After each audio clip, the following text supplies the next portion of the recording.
Assalamualaikum warahmatullahi wabarakatuh. Kita ketemu lagi dengan saya, trainer Amir Faisal. Kita ketemu dalam topik menjadi penulis buku, populer. Ini adalah episode yang kedua. Tapi sebelumnya jangan lupa Anda subscribe dulu. Ya, ingat subscribe dulu supaya nanti kalau ada edisi yang terbaru lagi Anda bisa mendapatkan notifikasi dari kami. Oke, sudah subscribe? Baik, kita lanjutkan.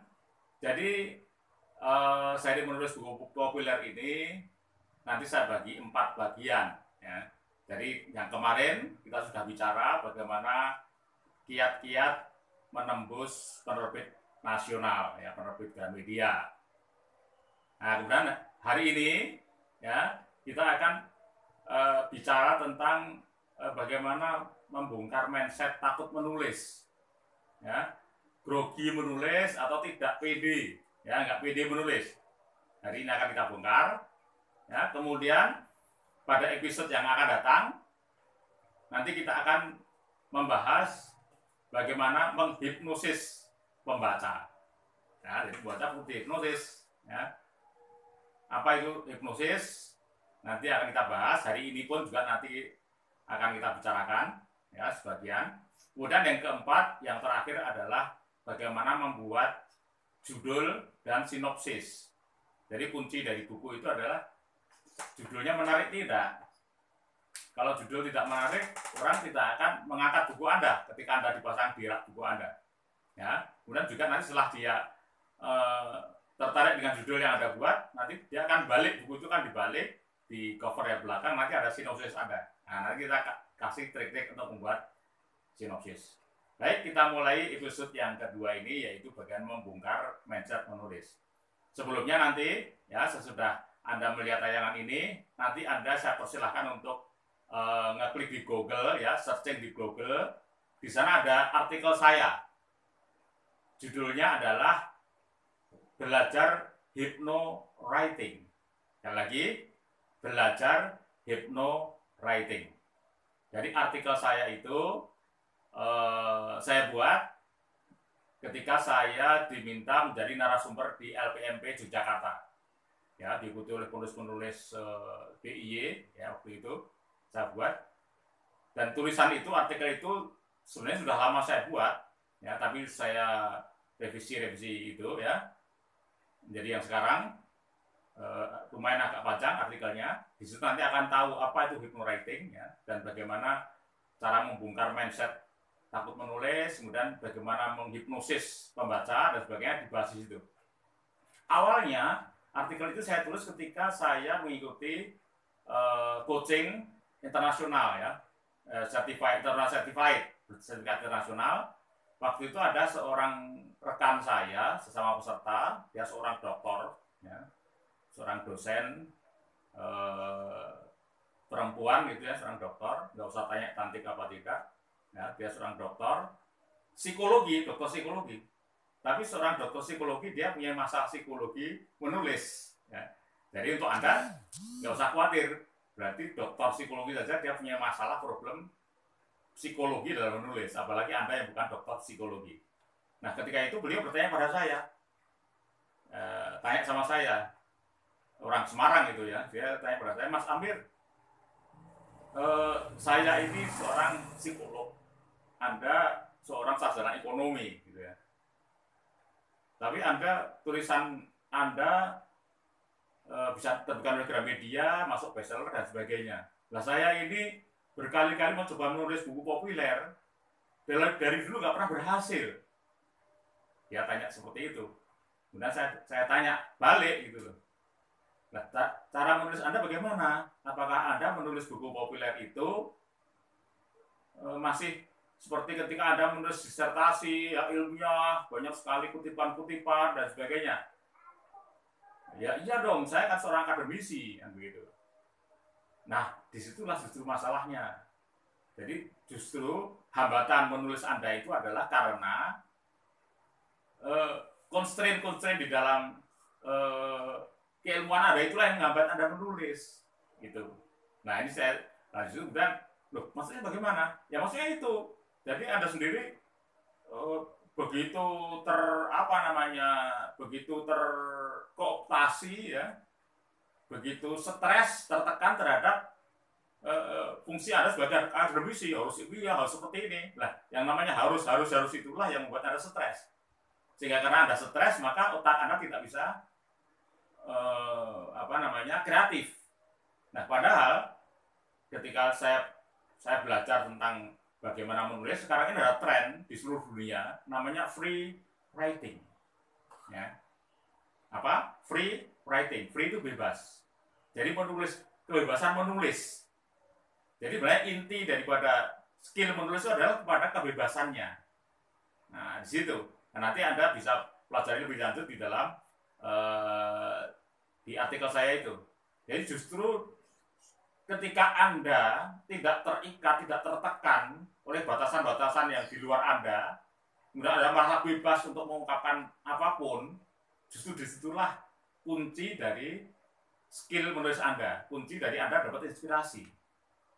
Nah, ini menulis sesuatu yang gampang. Contoh begini, ya nanti ada praktek aja langsung nanti ya setelah Anda ikuti ini. Ya, Anda ini kan kalau nulis di WA gitu ya, itu kan bisa panjang lebar kan gitu. Atau kalau bukan di WA, ini rumah para ibu-ibu ya ini. Anda kalau lagi ngomongin orang ini kan nggak putus-putus, ya. Kalau bicara kan ngomongin orang kan nggak putus-putus itu, ya. Begitu pintar sekali. Jadi ketika Anda waktu itu bebas mengungkapkan apapun, atau ini ibu-ibu lagi marahin suaminya, ini kan kata-katanya keluar banyak sekali, ya enggak? Karena di situ Anda bebas. Jadi dari bebas itu maka di dalam otak kita ini ada namanya RAS, ya, Reticular Activating System, itu ada di batak otak. Ya di situ ada pintunya, pintu orang terbuka otaknya ataupun tertutup, gitu. Kalau orang itu merasa tertekan, dia akan tertutup, nggak keluar inspirasinya. Maka di situ dibebaskan. Nah juga Anda ingat dulu para pujangga, ya, apa tujuan para pujangga itu menulis? Dia kan hanya pengen merilis, ya, mengeluarkan apa yang ada dalam perasaannya tentang keadaan masyarakat waktu itu. Ya, dia kemudian tulis. Maka apa yang keluar dari situ, keluar dari hati para pujangga itu, para filosof, para pujangga seperti itu. Justru seperti itulah yang bisa membuka, ya, basiroh kita, ya, kedalaman kita. Jadi dia nggak terikat apapun, dia hanya nulis saja udah. Seperti itu. Sama juga nanti ada juga praktekan, ya, ada praktekan nanti setelah Anda mengikuti tayangan ini, nanti Anda coba begini, intinya begini. Kalau Anda ini bisa nulis di WA dengan panjang lebar, Anda bisa ngobrol dengan orang secara panjang lebar, Anda bisa marahin suami sampai panjang, sampai bermenit-menit, berjam-jam, Anda bisa ngomelin anak bisa berjam-jam. Itu artinya sebenarnya saraf, ya, namanya saraf linguistik namanya. Jadi di saraf kita ini ada namanya linguistik, saraf yang tugasnya adalah berhubungan dengan kata-kata. Maka sebenarnya Anda ini punya bakat linguistik. Cuma bedanya di situ Anda ucapkan dengan oral, ya, dengan bicara. Tapi sebenarnya sama, itu tempatnya sama, kesadarannya sama. Jadi kalau Anda pintar ngomong, pintar ngomel, ya, apalagi sudah pintar nulis di WA, berarti saraf kecerdasan linguistik Anda ini sebenarnya Anda punya. Nah, sekarang tinggal disalurkan, kan begitu. Nah, maka mulai hari ini, sekarang kalau Anda mau marah sama suami, ya, Anda stop dulu, ya. Sekarang Anda tulis, ya. Ingat ya, ini latihan Anda, ya. Nanti Anda kalau pengen marah pada suami, marah pada siapapun, ya. Sekarang Anda stop bicara, tetapi Anda pindahkan, ya, supaya sarafnya terbiasa di change, ya, sarafnya dipindah, dikonvert. Yang tadinya dia keluar di mulut, sekarang keluarnya di jari, di tangan, ya. Nanti mau marah pada suami, tulis aja semua kemarin, udah mau kayak apapun ditulis, ya. Berapapun tulisannya nggak penting, ya. Ini yang pertama, ya. Ini cara untuk memindahkan dulu, ya. Jadi sekarang mulai tulis. Apa saja Anda mau jengkel pada orang atau Anda merasa terharu, misalnya, suatu kali ada terharu, tulis. Ya, caranya begitu. Biasakan terus. Tiap hari isinya menulis, nulis, dan yang ditulis itu nggak usah terlalu ilmiah. Yang ditulis tadi, unek-unek aja. Mau marah ditulis, ya jengkel ditulis, mau sedih ditulis, terus gitu terus. Oke? Ya, ini pertama. Ini trik ini saya ajarkan kepada teman-teman yang lain sekarang bisa jadi penulis. Kemudian yang kedua, nah tadi kan hal-hal yang Anda tulis adalah hal yang negatif kan, karena orang marah kan negatif. Ya, biasanya kalau orang nulis negatifnya orang itu biasanya pinter, ya ya nggak? Seperti Anda ngomongin jeleknya orang kan pinter ya. Nah sekarang Anda balik, Anda sudah punya skill untuk mengungkapkan negatifnya orang. Sekarang Anda meningkat pada trik yang kedua, ya, pada kiat yang kedua. Sekarang Anda menulis positifnya orang. Wah, ini berarti perlu perjuangan sekarang. Contohnya nanti, ya, Anda kan tadi udah marahin suami sudah ya di tulisan. Sekarang Anda tulis kebaikan suami Anda. Ya, hebatnya suami Anda, nih ya. Anda harus betul-betul bekerja keras ini ya, artinya mengakui kelebihan suami ya. Anda tulis, semakin Anda mampu nulis semakin banyak, berarti Anda semakin baik. Ya, jadi Anda tulis ya kebaikan orang lain, boleh suami, terutama suami yang penting ya, suami, karena ya menambah rasa cinta kasih Anda pada suami ya, atau kebaikan anak, atau kebaikan orang lain yang Anda selama ini kalau ngomongin orang itu ngomongin jeleknya, sekarang Anda tulis baiknya, tapi ditulis. Nah, nanti tunjukkan pada orang itu ya, jadi Anda tulis kebaikan orang ya. Udah, ini kiat yang kedua. Bisa ya, tulis kira-kira 1 halaman folio itu penuh ya. Ya penuh, tulisannya juga tulisan yang normal ya, jangan ditulis kalau hurufnya gajah-gajah ya sehalaman ya cuma sedikit ya. Ya oke. Karena yang ketiga, Anda sekarang menulis dream Anda. Tahu dream? Impian. Anda kan punya impian hidup. Jadi tadi saya sudah cerita, dari karir hidup saya ini saya mulai dengan saya menulis buku kan gitu. Anda tentu sebagai seorang yang pengen jadi penulis buku, tentu Anda punya dream. Ya, Anda tulis, caranya begini. Jadi Anda tentukan angka tahun. Misalnya angka tahun Anda sukses begitu jadi penulis yang sudah diundang kemana-mana, ya, jadi pembicara di mana-mana, itu tahun berapa? Misalnya Anda katakanlah tahun 2030, 10 tahun yang akan datang. Nah, maka di situ tulisan Anda adalah kejadian yang Anda alami pada tahun 2030. Ya, Anda tulis saja di situ. Namanya mimpi boleh saja. Mau ngapain Anda bicara di hadapan ribuan orang, boleh saja kan? Anda tulis di situ. Ya. Jadi sebagai apa? Anda boleh jadi seorang pembicara, jadi Anda bedah buku ya, dan sebagainya. Anda di situ di hadapan dengan peserta, audien, Anda tulis suasananya ya, seindah-indahnya. Ya. Anda ungkap di situ. Ini ada beberapa cara ya. Jadi yang segala hal yang menyangkut tentang perasaan itu biasanya dia powernya tinggi. Ya, kemampuan otak akan bekerja 33.000 bed lebih besar. Jadi kalau menulis yang tanpa emosi itu hanya 1 bed, maka tulisan yang ada emosi itu dia kekuatannya, powernya bisa 33.000 kalinya. Jadi 33.000 bed. Ya, seperti itu. Oke ya. Jadi ingat, menulis itu justru saatnya Anda mengungkapkan perasaan dan emosi Anda. Ya, unek-unek Anda saatnya itu. Oke? Ya.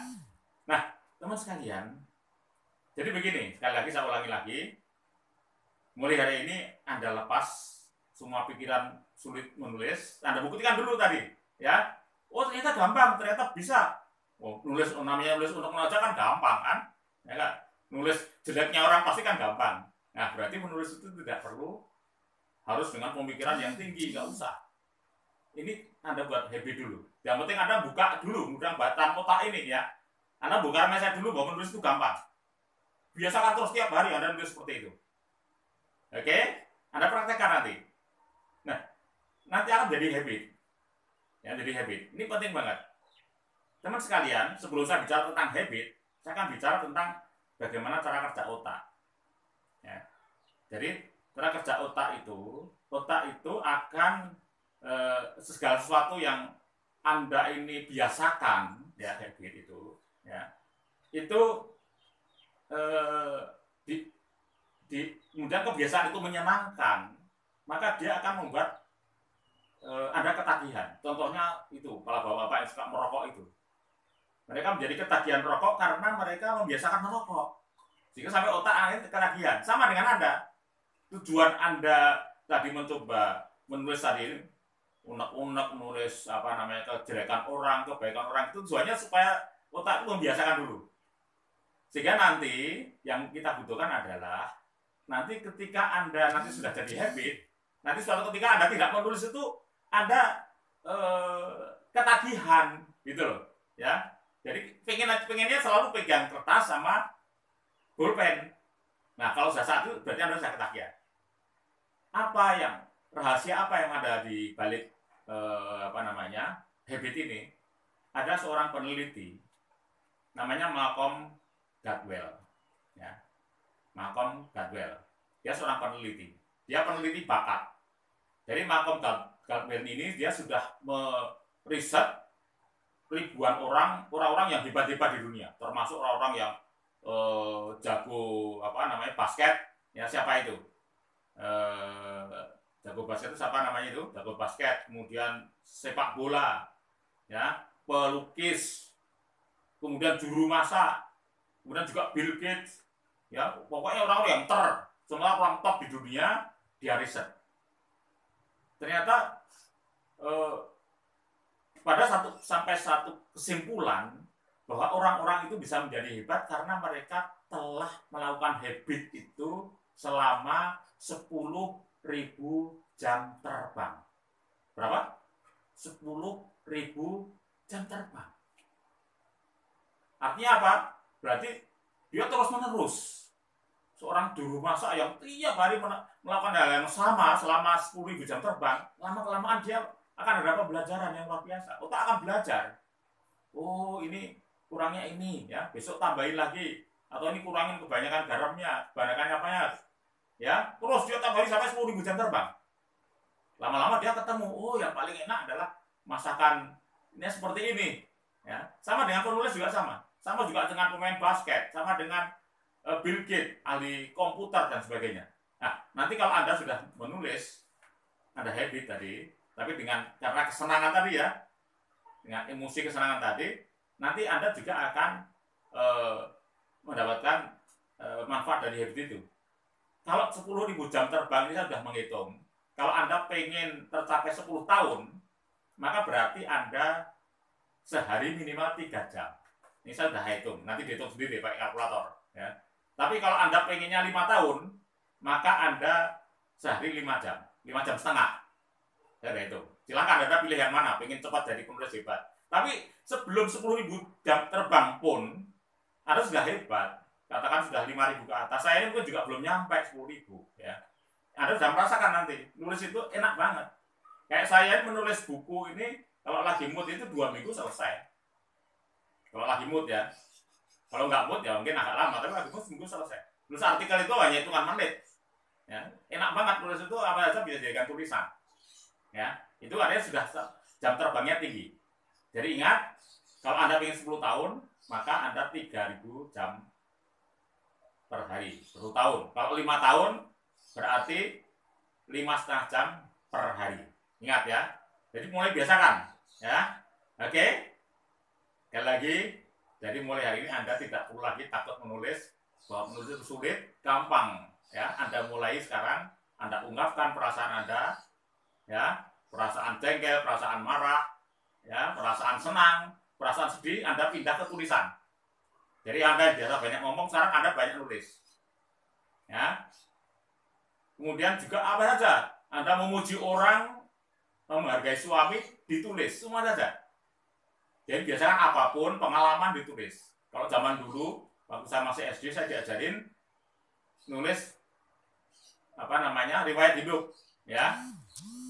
Riwayat pribadi ya, apa namanya itu, diari ya, itu bagus juga ya, pakai buku diari khusus ya, ditulis. Dan ingat, ada satu kunci ya yang Anda harus ingat, ini menurut Pen Baker, seorang pakar menulis bebas, bahwa di dalam menulis ya itu tidak ada salah, tidak ada apa? Salah, nggak ada salahnya.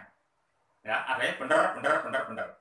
Ya, jadi kalau Anda merasa salah, ya, maka Anda menjadi takut nulis.